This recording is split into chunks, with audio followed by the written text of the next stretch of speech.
ఈరోజు మన భారతదేశ స్వాతంత్రం వచ్చిన తర్వాత రాజ్యాంగం 76వ రాజ్యాంగం జరుపుకుంటున్నాం. ఈ సందర్భంగా మన దేశ ప్రపంచ దేశాలకు సర్వసత్తాక లౌకిక గణతంత్ర ప్రజాస్వామ్య సోషలిజంగా నిర్ణయించుకున్నటువంటి ఈ దేశంలో ప్రజలందరూ భిన్నత్వంలో ఏకత్వంలో ఉండేటువంటి రాజ్యాంగాన్ని కేంద్రంలో బీజేపీ ప్రభుత్వం వచ్చిన తర్వాత ఈ రాజ్యాంగాన్ని తోల్పం చేసి ఉన్మాదం అనేటువంటి మనువాద సిద్ధాంతాన్ని తీసుకొచ్చేదానికి ప్రయత్నం చేస్తుంది. సనాతన ధర్మాన్ని తీసుకొచ్చేందుకు ప్రయత్నం చేస్తుంది.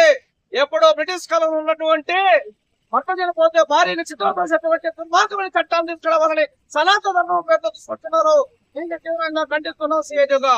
అదే విధంగా ఈ రోజు రాజ్యాంగాన్ని సవరించి ఈ రోజు కార్మికుల హక్కులు పోరాటం సాధించినటువంటి హక్కులని తీసివేస్తున్నారు, పని గంటలు పెంచేస్తున్నారు, యజమానులకు ఉపయోగపడుతుంది. వెంటనే అందుకు లేబర్ కోడ్లు, కార్మిక వ్యతిరేక లేబర్ కోడ్లు వెంటనే ఉపసంహరించుకోవాలని కోరుతున్నాం. రైతులు సంవత్సరం పాటు పోరాటం చేసి సాధించుకున్నటువంటి రైతు చట్టాలకు ఇచ్చిన హామీలను అమలు చేయలేదు.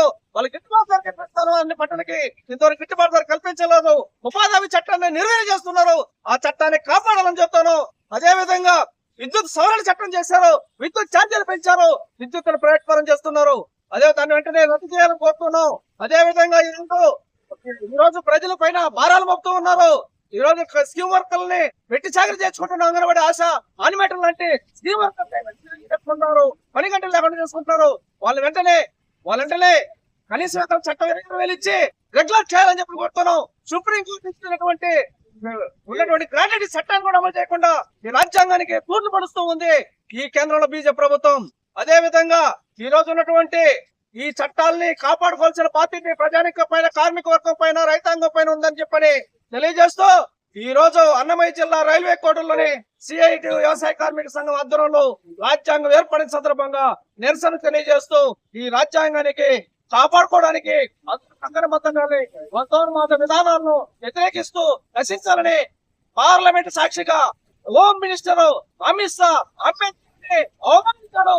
అటువంటి వారికి క్షమాపణ చెప్పాలని అంబేద్కర్ విగ్రహం వద్ద ఈ రోజు మేము నిరసన తెలియజేస్తున్నాం. రాజ్యాంగాన్ని కాపాడుకునే దేశ భక్తులుగా సిఐటి వ్యవసాయ కార్మిక సంఘం పోరాటం చేస్తుందని, దీన్ని కాపాడుకోవాల్సిన బాధ్యత ప్రజానికం పైన ఉందని విజ్ఞప్తి చేస్తూ సెలవు తీసుకున్నాం.